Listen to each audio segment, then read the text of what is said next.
Você já ouviu falar de pessoas que morreram de formas tão bizarras que parecem saídas de um filme? Prepare-se para conhecer 5 mortes reais que desafiam toda a lógica. No final, conte nos comentários qual delas você achou mais inacreditável. Número 1. Hans Steininger, morto pela própria barba, 1567. Imagine ter a barba mais longa do mundo e morrer por causa dela. Parece uma piada de filme, mas aconteceu de verdade, em 1567, com um prefeito austríaco que tropeçou no próprio estilo. Hans Steininger era o prefeito da cidade de Braunau, na Áustria, curiosamente, a mesma cidade onde Adolf Hitler nasceu séculos depois. Ele era um homem respeitado, bem-humorado e orgulhoso de uma característica em comum. Tinha a barba mais longa do mundo na época, com aproximadamente 1,4 metros de comprimento. Ele normalmente mantinha a barba enrolada e presa com uma fita para não atrapalhar suas atividades do dia a dia. Era quase como uma celebridade local por conta disso, e sua barba era motivo de admiração e comentários por onde passava. Em setembro de 1567, um incêndio começou na cidade de Braunau. O caos tomou conta das ruas, e as pessoas corriam em desespero para fugir das chamas.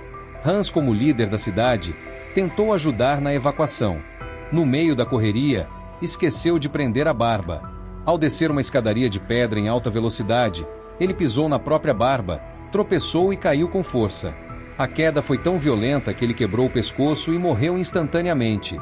A barba dele foi preservada como relíquia histórica e está até hoje em exibição no Museu da cidade de Braunau. A história virou uma lenda urbana e aparece em livros, documentários e vídeos sobre mortes bizarras. Número 2. Tycho Brahe, o homem que morreu por não fazer xixi, 1601. Já pensou morrer só porque não quis ir ao banheiro?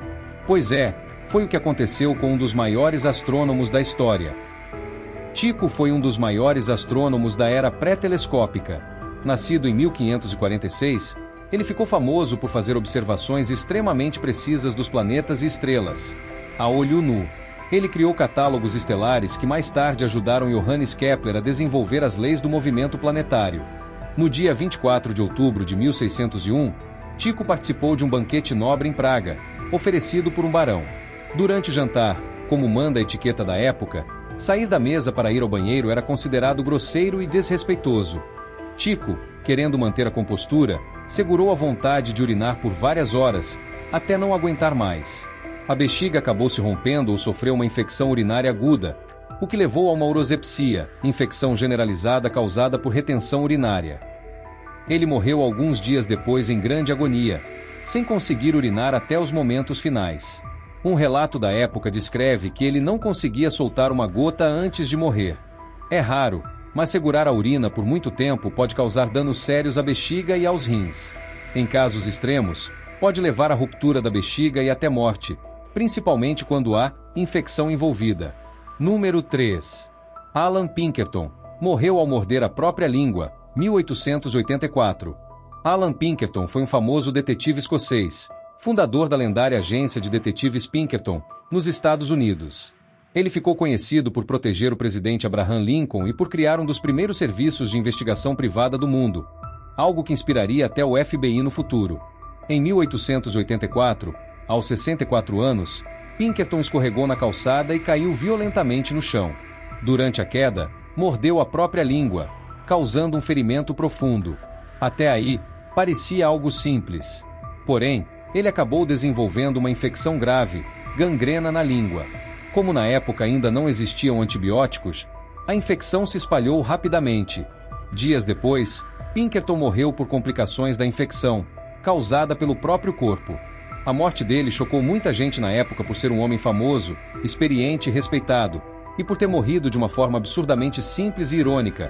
Afinal, sobreviveu a criminosos, tentativas de assassinato e guerras, para morrer por uma mordida. Casos similares já ocorreram com pessoas que morderam a língua durante uma convulsão ou crise epilética, e morreram sufocadas com o próprio sangue ou por infecção. Número 4.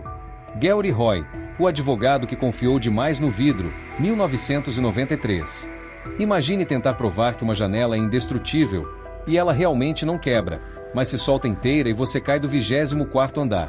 Parece piada, mas foi o fim trágico de Gary Roy, o advogado canadense que confiou demais no vidro. Gary Roy era um advogado corporativo de 38 anos, muito respeitado, que trabalhava no escritório de advocacia Alden Day Wilson, um dos maiores de Toronto, no Canadá.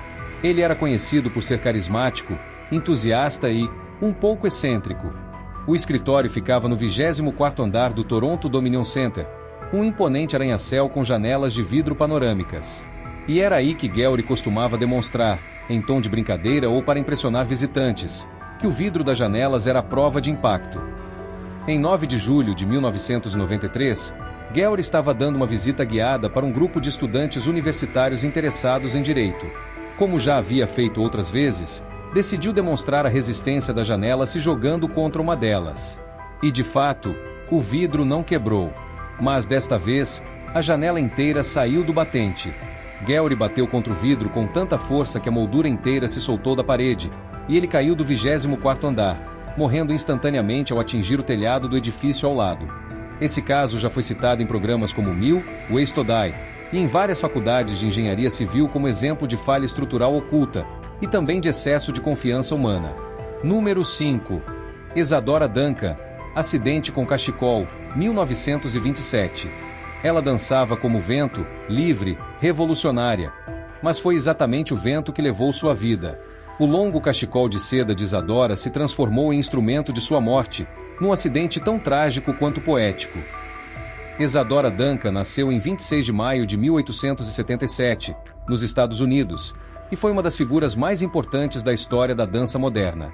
Rompendo com os rígidos padrões do balé clássico, ela desenvolveu um estilo mais livre e expressivo, inspirado na arte grega antiga, na natureza e nas emoções humanas. Ela dançava descalça, com roupas leves e esvoaçantes, algo considerado escandaloso na época, e acreditava que a dança era uma forma de libertação do corpo e da alma. Viajou pela Europa, teve uma vida amorosa intensa e viveu grandes tragédias, como a perda de seus 2 filhos em um acidente de carro em 1913. Isadora estava em Nice, na França, aos 50 anos, vivendo uma fase tranquila, embora com menos prestígio do que em seus anos de glória. Naquele dia, ela saiu para um passeio em um Amilcar, um carro esportivo conversível da época, dirigido por um jovem mecânico italiano, amigo e suposto amante. Ela vestia um longo cachecol de seda vermelho, sua marca registrada, presente de uma amiga. Ao entrar no carro, o cachecol ficou solto no pescoço e caiu para fora do veículo. Enquanto o carro ganhava velocidade, o cachecol se prendeu na roda traseira, que estava descoberta. A peça foi puxada com força, e o impacto foi brutal. O pano se enrolou em torno do pescoço dela, quebrando-lhe a coluna cervical. Isadora morreu instantaneamente, morta pelo próprio acessório que representava seu estilo de vida e sua liberdade. A frase atribuída a ela, momentos antes de entrar no carro foi: "Adeus, meus amigos. Vou para a glória." A morte de Isadora Duncan é lembrada até hoje como um dos exemplos mais surreais e poéticos, ainda que trágicos, de como a vida imita a arte, e a arte pode ser tão livre quanto fatal. Essas histórias mostram que a realidade pode ser mais estranha que a ficção. Qual dessas mortes você achou mais surpreendente? Deixe seu comentário e compartilhe com amigos que adoram curiosidades bizarras.